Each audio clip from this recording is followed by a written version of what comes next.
Bismillahirrahmanirrahim. Assalamualaikum warahmatullahi wabarakatuh. Innal hamdalillah nahmaduhu wa nasta'inu wa nastaghfiruh wa na'udzubillahi min sururi anfusina wa min sayyiati a'malina may yahdihillahu fala mudhillalahu wa man yudhlil fala hadiyalah. Asyhadu an la ilaha illallah wa la syarikalah wa asyhadu anna Muhammadan abduhu wa rasuluhu la nabiyya ba'd.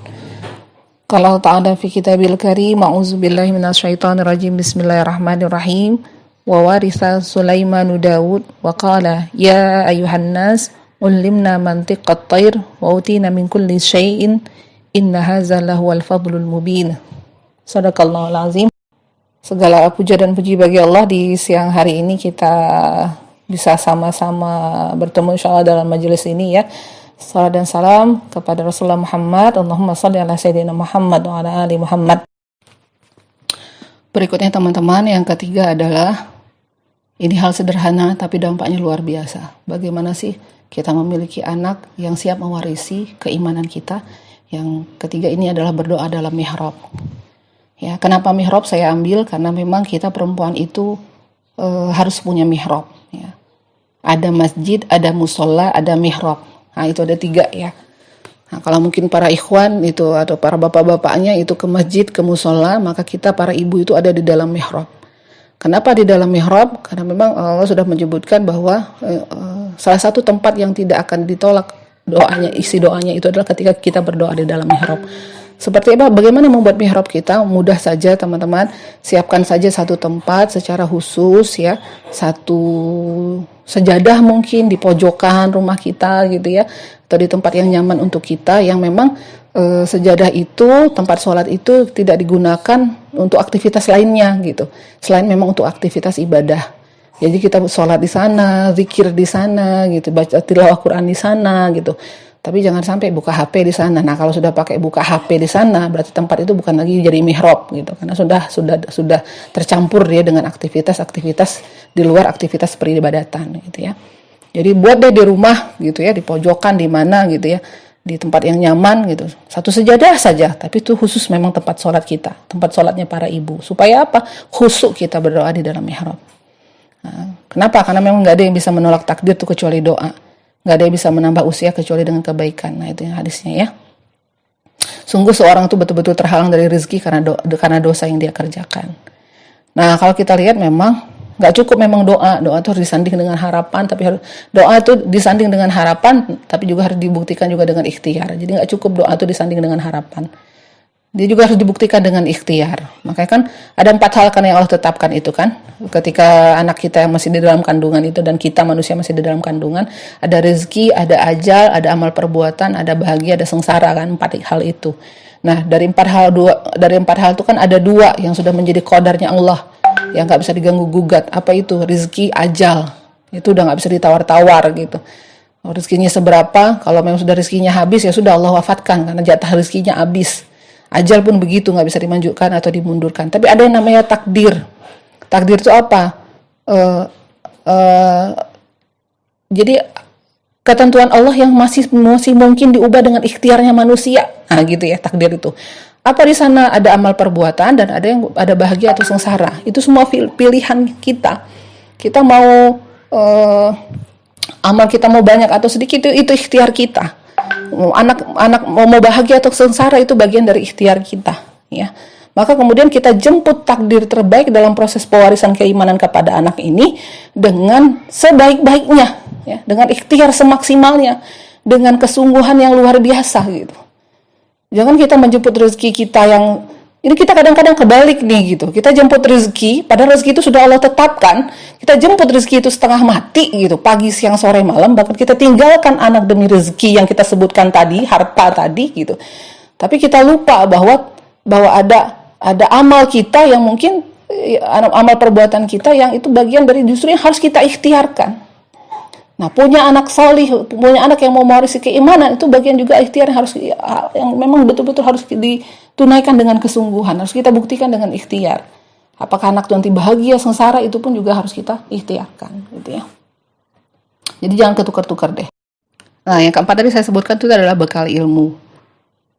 Ya, jadi memang mau melakukan memiliki anak yang bersiap mewarisi keimanan itu harus juga dengan bekal keilmuan gitu. Mau tidak mau lah. Ilmu tentang apa? Saya mengutip saja dengan satu pernyataan para ulama kita, para salafus salih.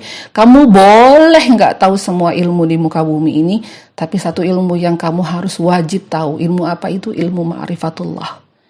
Jadi anak itu harus betul-betul dipahamkan tentang ilmu ma'rifatullah, ilmu mengenal Allah. Bukan sekedar pengetahuan tentang ma'rifatullah, tapi betul-betul dia mengenal Allah itu bagaimana, hakikat Allah, Allah itu seperti apa kewajiban kita kepada Allah, apa kewajiban seorang hamba. Nah itu. Nah, kalau dia tahu itu, maka insya Allah dia bisa menunaikan kewajiban-kewajibannya selaku hamba Allah. Gitu. Dan dia tahu hak-haknya Allah. Di situ pentingnya ilmu tentang ma'rifatullah. Selain memang kita selaku orang tua memang berupaya dengan kesungguhan juga membekali diri kita dengan ilmu-ilmu keagamaan, ya, ilmu-ilmu syariah gitu. Jangan kemudian kita kadang-kadang menuntut ilmu umum tuh kadang saya tidak mendikotomi ya antara ilmu umum atau ilmu agama, enggak. Tetapi memang betul-betul secara konteks keilmuan keagamaan yang memang menunjang kehidupan kita dalam beribadah, yang menunjang kehidupan beribadahnya kita, mau tidak mau memang kita harus pahamkan itu kepada anak kita gitu ya. Dan termasuk memahamkan kepada diri kita. Jadi bicara tentang ilmu tauhid, ya bicara tentang akidah, fikih dan sebagainya, itu harus dipahamkan juga. Ya mau tidak mau, kalau kita mau membekali keilmuan kepada anak, kita pun orang tua juga harus senantiasa menambah keilmuan kita dari hari ke hari gitu ya. Dan kita tidak akan mendapatkan ilmu kecuali dengan 6 perkara kalau kata Imam Syafi'i kan, dengan kecerdasan, dengan antusias kita terhadap ilmu, dengan kesungguhan, dengan harta atau dengan bekal kita, ya, bergaul juga dengan guru, dengan kemudian kita punya waktu yang panjang untuk kita bisa menuntut ilmu. Nah, ini juga harus kita bekalkan kepada anak-anak kita. Bagaimana sih dia antusias terhadap ilmu, dia punya kesungguhan dalam belajar ya. Bergaul, menjaga adab ta'lim terhadap gurunya gitu ya. Nah itu perkara-perkara yang bekal yang harus dimiliki ketika mereka menuntut ilmu ya. Dan yang terakhir itu adalah konsumsi makanan yang halalan thayyiban ya.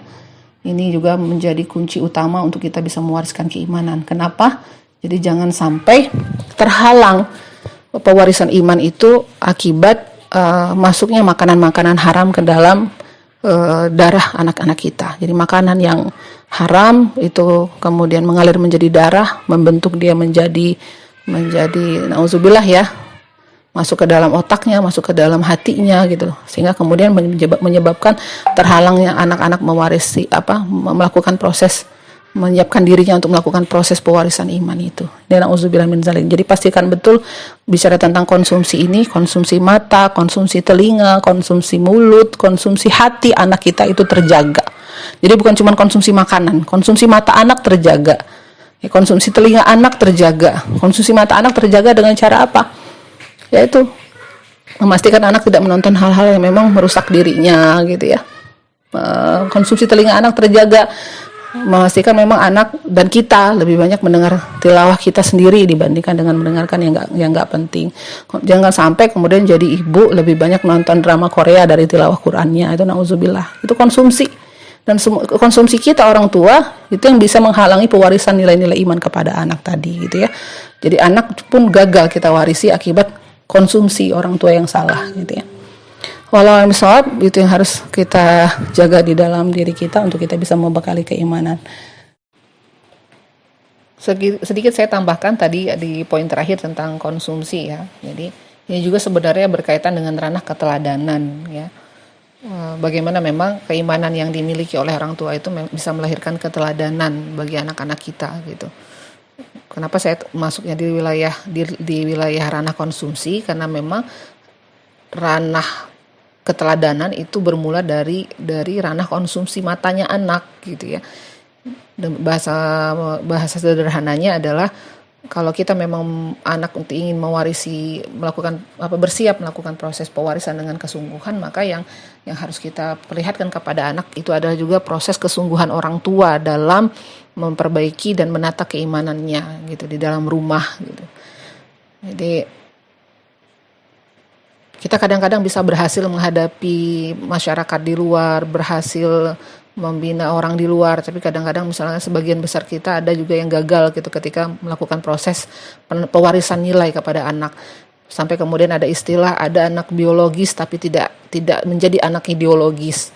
Nah, kita kepengen gitu anak biologis kita itu juga menjadi anak ideologis. Salah satunya adalah dia mampu mewarisi risalah gitu ya, sebagaimana yang proses yang dilakukan oleh Luqman kepada anaknya gitu ya.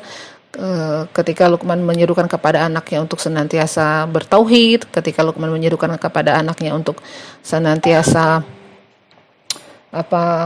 berdakwah gitu ya. Nah, itu salah satu poin utama tadi yang belum sempat saya bahas ya di dalam sesi tadi gitu. Jadi memang yang perlu diperhatikan di sini adalah keteladanan. Jadi ketika kita sebagai ibu, maka secara otomatis yang akan penuh meneladani kita itu adalah anak perempuan kita. Pun begitu kita sebagai ayah, maka yang akan meneladani penuh anak kita berarti adalah anak laki-lakinya kita. Maka mau tidak mau memang ayah harus tampil sebagai pengemban risalah juga di hadapan anak gitu. Ayah memang harus memberikan contoh bagaimana sih mewarisi risalah itu gitu ya. Sehingga kemudian anak pun memiliki kesiapan dalam mewariskan, dalam menerima warisan tadi gitu ya. Anak punya kesungguhan dalam mewarisi tadi karena dilihatnya bahwa orang tuanya ada ada kesungguhan melakukan proses penguatan keimanan di dalam diri orang tua tadi gitu. Dalam bahasa sehari-hari nggak mungkin kita nyuruh anak itu tilawah kalau memang kenyataannya orang tuanya nggak tilawah gitu. Nyuruh anaknya menghafal Al-Quran tapi setengah mati, nyuruh anak ngapal Quran 30 juz tapi kita orang tua juz 30 nggak kelar-kelar gitu ya. Setengah mati untuk kepengen menciptakan anak yang santun, ramah dan sebagainya, tapi kita sendiri misalkan di dalam rumah tidak terkendali perilakunya, kata-kata dan sebagainya gitu. Jadi memang perhatikan betul apa yang dikonsumsi oleh anak. Konsumsi apa? Bukan hanya konsumsi yang ada di luar gitu, tapi apa yang dikonsumsi oleh mata anak di dalam rumah kita sendiri gitu. Nah, kadang-kadang orang tua cepet banget gitu suka nyalahin lingkungan gitu. Ketika anak bicara kotor, wah itu kan karena temennya. Ketika anak bicara kasar, oh itu kan karena bergaul sama si Anu. Ketika anak gak mau sholat, ini jangan-jangan kamu niru si ayah. Nah itu kan suka kayak gitu deh kita jadi orang tua gitu ya. Sementara kita sendiri nggak berkaca gitu. Kita kepengen misalkan sholat tepat waktu, tapi orang tuanya sendiri nggak sholat tepat waktu gitu. Maka saya mengutip sebuah perkataan seorang ulama yang tadi, ya, kalau kemudian ketahanan atau bahasa mudahnya begini, kalau imunitas anak itu kuat, kalau pengaruh orang tua kuat, maka pengaruh lingkungan itu melemah. Ya, saya ulangi, kalau pengaruh orang tua kuat, maka pengaruh lingkungan luar itu melemah. Sebaliknya, kalau pengaruh orang tua itu lemah, maka pengaruh lingkungan yang akan menguat pada diri anak. Nah, di situ sudah kegagalan pertama kita. Ketika pengaruh orang tua itu lebih lemah dibandingkan atau tidak berdaya menghadapi pengaruh lingkungan luar. Akibat tadi imunitas anak kita, imunitas keimanan kita, kegagalan kita dalam melakukan proses pewarisan tadi gitu. Dan ketidakmampuan kita dalam menyiapkan pewarisan iman ya, menjadikan anak itu siap mewarisi. Jadi bukan kita yang setengah mati mewariskan keimanan, tetapi menyiapkan anak untuk bersiap mewarisi. Ya, saya ulangi, poinnya di sana. Menyiapkan anak untuk bersiap mewarisi. Kalau sudah bersiap mewarisi, maka dengan suka hati, dengan senang hati dia mewarisi iman itu gitu. Nggak dipaksa-paksa ya, sehingga jadilah anak itu kalau sholat bahkan mungkin 30 menit bahkan 15 menit bahkan 30 menit sebelum waktu sholat dia sudah di masjid, dia duduk tilawah gitu. Nggak perlu dibangunkan qiyamul lail, anak udah bangun sendiri. Nggak perlu disuruh baca Quran, anak sudah baca Quran sendiri.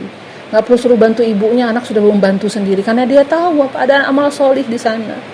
Dan prosesnya harus sering kita lakukan dengan cara apa? Ya tadi melakukan proses penanaman keimanan, kesungguhan melakukan daily activity yang saya sebutkan tadi, ya, stok charging iman kita memang harus penuh sebagai orang tua, ya. Jaga sama-sama berusaha menjaga itu 50 rakaat sehari, supaya keterhubungan kita dengan Allah itu selalu ada. Maka ketika keterhubungan kita dengan Allah itu selalu ada, yakin saja ya, yakin dengan sempurna keyakinan kita bahwa Allah lah yang akan menjadi guru terbaik bagi anak-anak kita. Gak perlu bersusah payah dalam mendidik anak, karena kita yakin Allah yang mendidik mereka langsung di sana. Tugas kita itu hanya mendekatkan sepenuhnya diri kepada Allah, ya kan, menghubungkan diri kita kepada Allah, sehingga kaki, tangan, mulut kita, mata kita ketika berinteraksi dengan anak itu semua adalah matanya Allah, tangannya Allah, lisannya Allah gitu. Dan apalagi yang bisa menundukkan anak kita kecuali kekuatan Allah, bukan kekuatan manusia, bukan kekuatan diri kita. Dan terakhir, paling akhir sebagai penutup, yang masih berkaitan dengan surat An-Naml ayat 16 tadi, ditutup dengan sebuah kalimat, inna haza lahuwal fadlul mubin, ya. Jadi wa warisa Sulaiman Dawud wa qala ya ayuhan nas ulimna mantiqat thair wa utina min kulli syai' inna haza lahuwal fadlul mubin. Lahul fadlul mubin. Jadi kalimat terakhir itu seolah penegasan ya dari tentang ayat pewarisan ini, bahwa yang diwariskan yang diwariskan tadi ya, itu bukan hartanya, tapi bagaimana Sulaiman mewarisi keimanannya Daud, Sulaiman mewarisi keilmuannya Daud, mewarisi risalahnya Daud, dan ditutup dengan kalimat sesungguhnya ini semua karunia yang diberikan Allah kepada hambanya. Jadi benar-benar satu karunia yang nyata. Jadi kalau dalam tafsiran disebutkan bahwa proses pewarisan keimanan itu bukanlah proses yang terjadi karena hebatnya Daud, atau proses keimanan, pewarisan iman itu terjadi karena hebatnya Sulaiman, tetapi memang proses pewarisan iman itu semata-mata karena karunia Allah saja gitu. Maka yang kita jemput itu adalah karunia Allahnya, bukan karena kita orang tua yang hebat karena punya keimanan, bukan karena anak kita hebat yang siap mewarisi keimanan, bukan karena dua hal itu gitu.